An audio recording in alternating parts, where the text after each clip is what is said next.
আমরা আলোচনা করছিলাম যে ওই টিপু সুলতান কি ওয়াসিয়াত কবিতাটা এখানে মানে ইকবাল সে কঠিন পথটা অর্জন করতে বলছেন, কঠিন পথের পিছে যেতে বলতেছেন। এর ফলে কিন্তু পাঞ্জাবিরা ইংল্যান্ডের প্রধানমন্ত্রী হয়েছেন ঋষি সুনাক, এবং আরেকজন ছিলেন প্রধানমন্ত্রীর পক্ষে তারই কম্পিটিটর সাজিদ জাভিদ।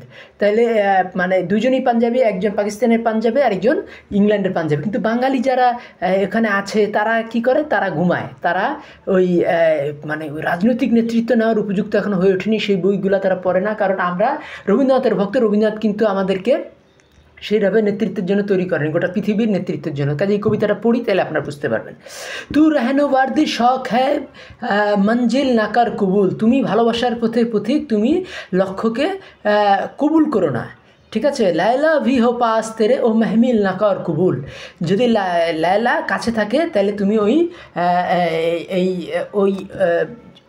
ওই ময়লাকে ওই আবর্জনাকে তুমি কবুল করো না। তাই লায়লা কী হবে, উত্তর ভারতের কথা হলো যে না, তুমি ভালোবাসার জন্য তুমি পড়াশোনা করো, ভালোবাসার জন্য তুমি একটা পদ হাসিল করো, ভালোবাসার জন্য তুমি মানে প্রধানমন্ত্রী হও, ভালোবাসার জন্য তুমি অর্থমন্ত্রী হও, ভালোবাসার জন্য তুমি দেশের প্রেসিডেন্ট হও, তাহলে কী হবে, তুমি দুর্নীতিবাজ হও না। বাঙালি আজ পৃথিবীর শ্রেষ্ঠ দুর্নীতিবাজ। কারণ কি, মানে ভালো লাভ জিনিসটা কিন্তু কলকাতার যে ফিলসফি বঙ্কিম, রবীন্দ্রনাথ এবং ইসের মধ্যে সেভাবে আসেনি। বঙ্কিম, রবীন্দ্রনাথ বা শরৎ বা প্রমোদ বা এই যারা এই তারাশঙ্কর, বিভূতিভূষণ, এদের মধ্যে সেভাবে আসেনি। সেই জন্য বাঙালি হয়েছে, তাদেরকে ফলো করে বাংলাদেশ হয়েছে পৃথিবীর শ্রেষ্ঠ দুর্নীতিবাজ। কিন্তু উত্তর ভারত, দক্ষিণ ভারত কিন্তু ইকবালকে ফলো করে, তার রবীন্দ্রনাথকে ফলো করে না। তো এই জন্যই বলতেছে যে তুমি যদি লায়লা যদি তোমার কাছে থাকে, সেই কাছে থাকা লায়লাকে তুমি সেটা আবর্জনা, সেটাকে তুমি কুল করো। লায়লা হবে টার্গেট, মানে কি, উত্তর ভারতের কথা হলে তুমি তোমার কাজকে, পুরুষ মানুষ তার কাজকে ভালোবাসবে, মেয়েরা পুরুষকে ভালোবাসবে। উত্তর ভারতের দর্শনটা কিন্তু ভেরি মাছ পুরুষবাদী, এই কথাটা বুঝতে হবে।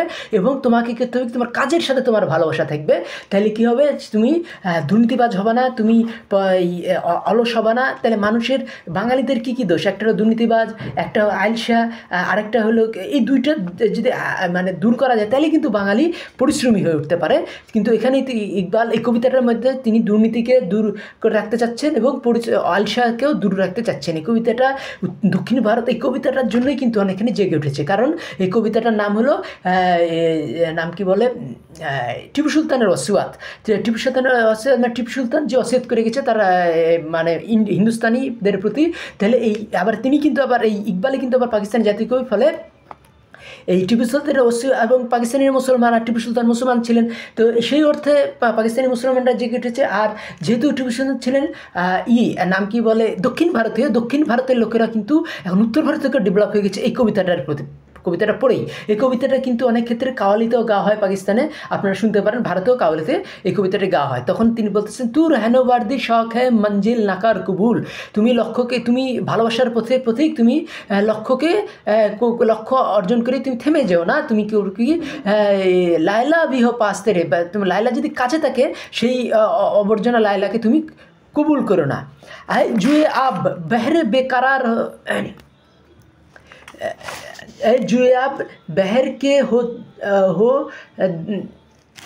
दरियाए तुंड तेज, बाहर के हो दरियाए तुंड तेज, বাহার বাইরে যাইয়া তুমি যে জুয়ে এই পানির ধারা, তুমি বাহির হয়ে আসো দরিয়া তুণ্ড তাবের মতো, একবারে দরিয়ার মতো তুমি যে সব কিছু ছাপায়া যায়। তাহলে এটা কী জন্য, কারণ বার্ট্রান্ড রাসেল যখন আর তার অন এডুকেশন বইতে কিন্তু তিনি যখন মানুষের 4টা গুণাবলী তিনি নিয়েছিলেন। একটা গুণাবলী তবে নাম কি বলে, তিনি দুটো, একটা হলো কারাজ, আরেকটা হলো গিয়া সেন্সিটিভনেস। কারণ মানুষ যদি সেন্সিটিভ না হয়, যেমন এক জায়গায় আমি খুব গণতন্ত্র করছি, আরেক জায়গায় স্বৈরতন্ত্র হচ্ছে, সেই জায়গাটা মানুষকে গণতন্ত্র আনতে হবে না, তাদেরকে মানুষকে সচেতন করতে হবে না।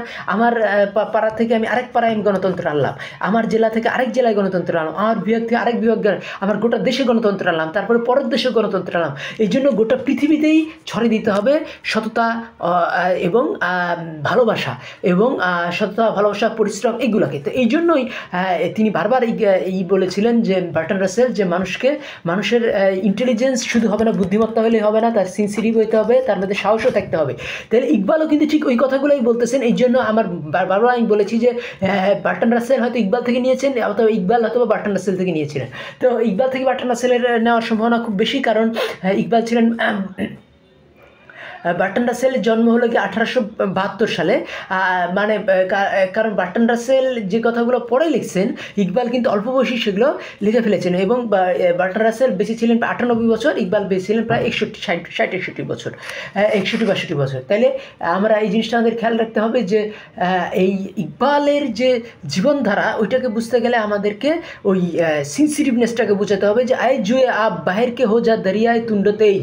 তাহলে তুমি কি তুমি পানির তুমি কি হয়ে যাও, তুমি বাইরে আসো, তো পানির ক্ষুদ্র ধারা তুমি বেরিয়ে আসো, তুমি দরিয়ার মতো হয়ে যাও, তুমি তুণ্ড তেজ হয়ে যাও, একেবারে তীব্র স্রোত ধারার মতো হয়ে যাও। তাহলে তুমি ছোট একটা সালভেশন হও না, ছোট মানুষের মুক্তি হও না, তুমি গোটা জাতির মুক্তি হও, গোটা মানবতার মুক্তি হও। এই জন্য ইকবাল আরেক কবিতায় আছে যে এই নাম কি বলে, তুমি মোমবাতি হও, তারপরে তিনি বলতেছে সূর্য হয়ে যাও। তাহলে ওই জিনিসটা বুঝতে হবে যে শুধু মোমবাতি হলে একটা ঘরকে আলোকিত করে, আর সূর্য হলে গোটা দুনিয়া আলোকিত করে। এই জন্যই কিন্তু এই যে একটা মোমবাতি থেকে একটা সূর্য, একটা ছোট ধারা থেকে একটা দরিয়া, সমুদ্রর যে দরিয়া মানে কিন্তু নদী না, দরিয়া মানে হলো যে এই সমুদ্র, তো বিশাল সমুদ্রের মতো তুণ্ড তেজ হয়ে যাওয়া, এই যে একটা ছোট একটা ধারা থেকে বিশাল সমুদ্র হয়ে যাওয়া, এইটা কিন্তু কি এইটার বেসিসটা কি, কিসের বেসিসে একটা দরিয়া, একটা ছোট ধারা কী করে সূর্য হবে, সে তার মধ্যে যদি ভালোবাসা থাকে। ইকবালে কিন্তু আরেকটা কবিতা আছে যে সেটা হলো গিয়া যে একটি বালকরা যদি উঠতে থাকে প্রেমের আসনি সে বিধ্বস্ত করতে পারে সূর্য। তাহলে প্রেমের এই কোয়ালিটিগুলো আছে। প্রেমকে উত্তর ভারত দক্ষিণ ভারতে এত গুরুত্ব দেয় বলে তার পরিশ্রমী হয়েছে, তারা আর আলসাও নাই। তাহলে এই জিনিসটা আমাদের বুঝতে হবে যে এই জুয়ে আব বেহরকে হো যা দরিয়ায় তুণ্ড তেজ, এই তুমি কি এই ক্ষুদ্র প্রবাহী ঝর্ণা, তুমি বিরাট সমুদ্র হয়ে যাও, একেবারে তীব্র স্রোতা সমুদ্র হয়ে যাও। তাহলে কী হবে, সবাই তোমার পানি পাবে। এই জিনিসটা বোঝানোর জন্য বুঝাচ্ছেন। তো যে সাহিল তুই যে আত্মা হো তো সাহিল নাকার কবুল, তুমি যদি কোনো কিনারা পাও ওই কিনারাকে তুমি গ্রহণ করো না, তুমি একেবারে সব কিছু সয়লাভ করে দাও। তা এটা কি ভালোবাসার সয়লাভের কথা ইকবাল বলছেন। ইকবাল আরেকটা লাইন আছে আরেক কবিতায়, সেটাখানে তিনি বলতেছেন যে অগ্নি তুমি লিলিহান, দগ্ধ করো পৃথিবী থেকে তোমার আগায়, দগ্ধ করো পৃথিবী থেকে তোমার প্রেমের আগায়। তুমি অগ্নি, তুমি লেলিহান আগুনের মতো, দগ্ধ করো তুমি পৃথিবীকে তোমার আগায়, গোটা পৃথিবী তুমি আগুন লাগিয়ে দাও। তাহলে কি তুমি আগুন লাগিয়ে মানুষকে পুড়িয়ে মেরে ফেলতে বলতেছেন ইকবাল? না, বলছে তারপর লাইনে আবার বলতেছেন দগ্ধ করো পৃথিবীকে তোমার আভায়, দগ্ধ করো পৃথিবী থেকে তোমার প্রেমের আভায়। তুমি ভালোবাসার আগুন লাগিয়ে দাও, তুমি মানুষের মধ্যে ন্যায়পরায়ণতা, সততা, পরিশ্রম, তারপরে সৃষ্টিশীলতা, এইগুলা ছড়িয়ে দাও গোটা পৃথিবীতে। গোটা পৃথিবীতে প্রেম, এই চারটে গুণাবলীকে একত্র করলেই প্রেম হয়। তাইলে তুণ্ড তেজ সাহিল তুঝে আত্মা হো তো সাহিল নাকার কবুল, তুমি যদি মানে তুমি এইরকম সমুদ্র হয়ে যাও, কিন্তু যদি তুমি কোনো উপকূল পাও সেটা তুমি উপকূল গ্রহণ করে তুমি গোটাটাকে সয়লাভ করে দাও। খো না জায়া সানাম কাদায় কায়নাত মে। তাহলে এই কবিতাটার এখানে উদ্দেশ্য হলো যে এই যে মানে নেপোলিয়নের যে জিগার তাবি, নেপোলিয়ন যে গোটা বিশাল এই সাম্রাজ্যকে চ্যালেঞ্জ করেছিল, নাম কি বলে, ভয় পায়নি ব্রিটিশ সাম্রাজ্যকে। এইটার পিছনে যে মানে মুসলমানের যে মনের সাহস, এই মনের সাহস থেকে কিন্তু খ্রিস্টানরা মনের সাহস নেয়। এই জিনিসটা বুঝতে হবে যে এইটাকেই কিন্তু মানে মুসলমানের যে মনের সাহস, এইটা মনের উদ্দীপনা, এটাকেই কিন্তু পৃথিবীর শান্তি আনতে পারে বলেছিলেন গেটে। আচ্ছা, তাহলে এখন আমরা যে দরিয়ায় যে কি বাহিরকে হো যা দরিয়ায় তুণ্ড তেজ সাহিল। আচ্ছা, খো না যা সানাম কাদায় কায়নাত মে, তুমি খোনা যা, তুমি এই পৃথিবীর এই কায়নাতের যে এই মানে এই দুনিয়াকে বলতেছেন ইকবাল বুতখানা বা মন্দিরের খানা, মানে মূর্তির খানা। এখানে নানা রকম মূর্তির খানা আছে, নানা রকম ঘুষ আছে, নানা রকম ভয় ভীতি আছে, নানা রকম প্রলোভন আছে, ঘুষ আছে, দুর্নীতি আছে। তো এই জন্য ইকবাল বলতেছেন যে এটা যেন কোনো মূর্তির খানা। এখানে আল্লাহর কি তুমি মানে পুরুষ মানুষের মতো সেগুলোকে দূর করবা। তাহলে কী হবে, পুরুষ আর প্রকৃতির যে এইটা দর্শনটা, এবং ইকবাল যখন প্রথম ইটা লেগেছিলেন নাম কি বলে, এবং এটা কিন্তু ইসলামী দর্শনের সাথে হুবহু এক, এবং ইসলাম আল্লাহ নবী কিন্তু সমস্ত বুতখানা, সমস্ত মানে বুতখানার মধ্যে আরবে কিন্তু তিনি ইসলাম প্রচার করেছেন, তাওহীদ প্রচার করেছেন। এই জিনিসটা বুঝতে হবে যে খোনা যা সানাম খানাই কায়নাত মে, তুমি এই দুর্নীতিবাজ, এই আলস্যপরায়ণ, এই মূর্তিতে বোঝাই দুনিয়াতে তুমি হারিয়ে যেও না। মেহফিল যে খোনা যা সানাম কাদাই কায়নাত মে, তুমি এই মূর্তি বোঝাই দুনিয়াতে হারিয়ে যেও না। মেহফিল গুদাজ গরমিয়ে মেহফিল নাকার কবুল, এই মেহফিল কি অনেক নরম, গরমিয়ে এই মেহফিলের যে উত্তাপ সেটাকে তুমি গ্রহণ করো না। তাহলে কী হবে, তোমার মধ্যে যে এই মেহফিলটা কি তোমাকে দুর্নীতিবাজ করে তোলে, তোমাকে আইলসা করে তোলে, নরম হয় না, তুমি কঠোর, তুমি ন্যায়পরায়ণ, সত্যপরায়ণ, তুমি এই কাকে ফলো করবা, তুমি এই যে এটা টিপু সুলতানেও আছে, টিপু সুলতান থেকে দক্ষিণ ভারত, তো দক্ষিণ ভারত এই জন্য পরিশ্রমী হয়েছে। দক্ষিণ ভারতের কিন্তু এই লোক হলেন গিয়া, দক্ষিণ ভারতের হিরো হলেন গিয়া এই টিপু সুলতান। তারা কিন্তু বিরাট বিরাট বানাইতেছে, এই যে মুভি বানাইতেছে 200 কোটি বাজেটের। যদি এখন 10টা হিন্দি মানে ভারতের সবচেয়ে টপ মুভি নিয়ে 6টা হবে দক্ষিণ ভারতের। এর পিছনে কিন্তু এই কবিতাটা আছে, এবং এই কবিতাটা কিন্তু মানে এই জন্যই ওরা হয়েছে প্রচণ্ড পরিশ্রমী, প্রচণ্ড মেধাবী, প্রচণ্ড মানে অর্গানাইজড। এই দক্ষিণ ভারতের লোকেরা প্রচণ্ড পরিশ্রমী, প্রচণ্ড মেধাবী, প্রচণ্ড অর্গানাইজড, প্রচণ্ড সৎ, প্রচণ্ড সাহসী। তাহলে এই গুণাবলী কিন্তু সবগুলাই ছিল কার মধ্যে, এই টিপু সুলতানের মধ্যে। এবং টিপু সুলতানই কিন্তু এই অজুহাতটা, এই ওসিয়তটা করেছেন, এবং এই কবিতাটা লিখেছেন কে, ইকবাল। আর দক্ষিণ ভারতের লোকেরা কি, আমরা যেমন ইকবাল পড়ি না, কিন্তু দক্ষিণ ভারতের লোকেরা এক হাতে নেয় ইকবাল আর এক হাতে নেয় রবীন্দ্রনাথ। তারপরে তারা কম্পেয়ার করে, যে কারণ তারা এই পাকিস্তানের ভেঙে যাওয়াটাও জানে, তারা পাঞ্জাবিরা কেন বাঙালিদের শাসন করতো, এই বিষয়গুলো তাদেরকে চিন্তা করে। আর আমরা কী করি, রবীন্দ্রনাথ পড়ি, আর তাদের এই গুলগপ্পগুলো কলকাতার, এগুলো আমরা বিশ্বাস করি। কারণ একটা জাতি কিন্তু হাইট 2 ইঞ্চি উঁচা হলেই কিন্তু তারা মানে শাসন করবে এমন কথা না। কারণ এই জাপানিরা কিন্তু ইসের থেকে, এই যে 3-4 ইঞ্চি খাটো, এই যে গড়পড়তায়, এই ইসের থেকে, এই যে নাম কি বলে, ওই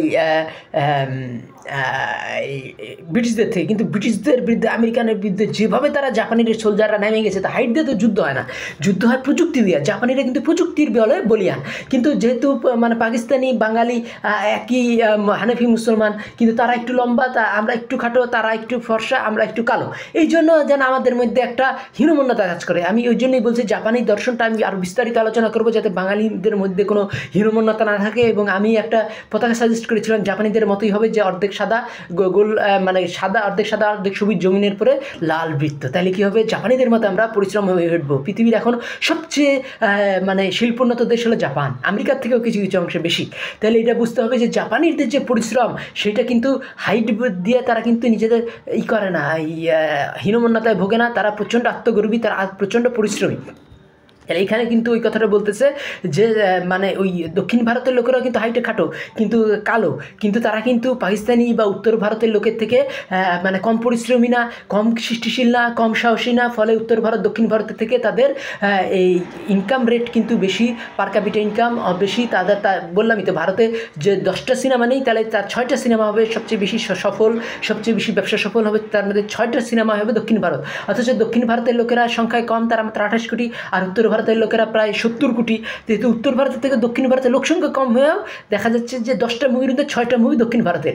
কারণ কি, এই যে এই কবিতাটা, এই যে টিপু সুলতানের ওসিয়ত, এখানে কি বলতেছে যে তুমি অল্পতে সন্তুষ্ট হয়েও না, তুমি ঘরের কাছে লায়লাকে তুমি গ্রহণ করো না, তুমি দূরের লায়লা, যে তোমার সেই কঠিন কাজ, যে কাজটা তোমার, এখানে লায়লা বলতে মেয়ে মানুষকে বোঝাচ্ছে না, সেই কঠিন পরিশ্রম সাধ্য কাজ, সেই জ্ঞান অর্জন, সেই মুভি বানানো, সেই এই নোবেল প্রাইজ পাওয়া। আজকে তামিলরা কিন্তু 3টা নোবেল প্রাইজ পেয়েছে, 9 কোটি মানুষ, কিন্তু আমরা 30 কোটি বাঙালি, আজ 70 বছরদের একটাও সায়েন্স নোবেল নাই, এবং আজ পর্যন্ত একটা সায়েন্স নোবেল নাই। এই জিনিসটা আমাদের বুঝতে হবে যে দক্ষিণ ভারত কেন এত সায়েন্স নোবেল পাচ্ছে। তারা কিন্তু এই পরিশ্রমী হচ্ছে, ইকবালের এই কবিতা পড়ে কিন্তু তারা টিপু সুলতানের অস্তিত্ব কবিতার পরে দিকে জেগে উঠছে। এবং দক্ষিণ ভারতে কিন্তু এই বিজেপি একবার ওয়াইপ আউট হয়ে গেছে, কারণ তারা এই ইকবাল পরে, রবীন্দ্রনাথ পরে, তারা বুঝে যে এই বিজেপির এই দর্শনটা পুরাই ফালতু দর্শন। তাহলে এখন আমরা এই বিষয়টা নিয়ে আলোচনা করছি যে এই खोया ना खोना जाए सनम कदाए कायनात में महफिल गुदाज गर्मी महफिल नाकार कबूल।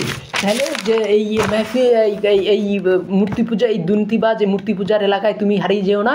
তাহলে কী হবে, এই মেহফিল গুদাজ, এই মেহফিল হলো নরম, সেই জায়গাটায় তুমি কি গরমিয়ে মেহফিল না করবো, মেহফিলের উষ্ণতা তুমি গ্রহণ করো না, তুমি মেহফিলকে ডিরেক্ট করো, তুমি মেহফিলের অংশ হয়ে যাও না, ঠিক আছে? তাহলে তুমি একটু দূরত্ব রাখো, একটু মানে ক্রিয়েটিভ ম্যানার ডিটাচ, তুমি একটু নিঃসঙ্গ থাকো, তুমি তোমার এইটাকে, কারণ ক্রিয়েটিভ মানসিকতা একটু আলাদা থাকতে হয়, এবং তাকে ওই যখন বই পড়তে হয় বা কোনো একটা কাজ করে তখন রুমের মধ্যে নিজেকে আটকায় রেখে 3 বছর সূর্যের আলো না দেখে কিন্তু তারা কম্পিউটার বলেন আর রোবট বলেন আর এই ভয়েজার বলেন, এইগুলো তখন যারা এরোপ্লেন বলেন, এইগুলো আবিষ্কার করতে গিয়ে কিন্তু নিঃসঙ্গতায় একটা পরিশ্রম করে তারপর নিজেকে ডেভেলপ করতে হয়। কিন্তু বাঙালি কী বুঝে, আড্ডাবাজি। তার আড্ডাবাজি করলে তো বাঙালি এই জন্যই সায়েন্সে নোবেল প্রাইজ পায় না। আড্ডা দিয়ে কোনো সায়েন্সের গবেষণা হয় না, গবেষণা হয় যে একা হচ্ছে এই লাইব্রেরি বা ল্যাবরেটরির মধ্যে নিজেকে আটকায় ফেলা, বই পড়া বা গবেষণা করার মধ্যে। তাহলে ওইখানে বলছে গার্মিয়ে মেহফুল নাকার কবুল। এর সাথে আমি দেখাবো যে পরবর্তীতে এই ইসের কত মিল আছে, এই যে এই র্যালফ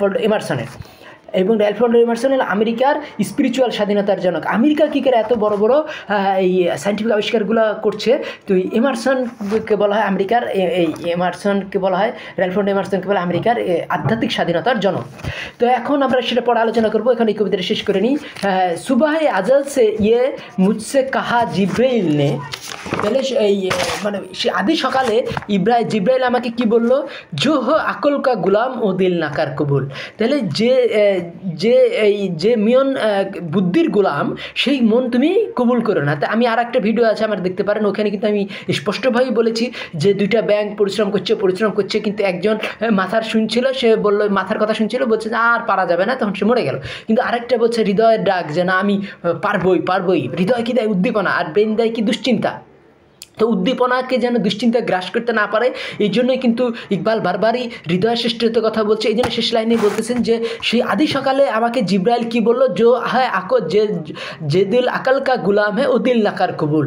যে হৃদয় ব্রেইনের গুলাম, সেই হৃদয় তুমি কবুল করো না। তাহলে তুমি কী বলে, যে হৃদয় তোমার এই আকলকে ডিরেকশন দেয়, যে হৃদয় আকলকে ডিরেকশন দেয়, বুদ্ধিকে ডিরেকশন দেয়, সেই হৃদয়ের কে কথা তিনি শুনতে বলছেন। এবং তিনি বলতেছেন যে উল্টাটা তিনি কবুল করতে নিষেধ করতেছেন, যে ব্রেইন হৃদয়কে যদি ডিরেকশন দেয়, যে হৃদয় ব্রেইনের গোলাম, সেই হৃদয় আমার দরকার নাই। তাহলে কী হবে? হৃদয় হবে মাস্টার, হৃদয় হবে মানে হৃদয় চেষ্টা করতে থাকবে।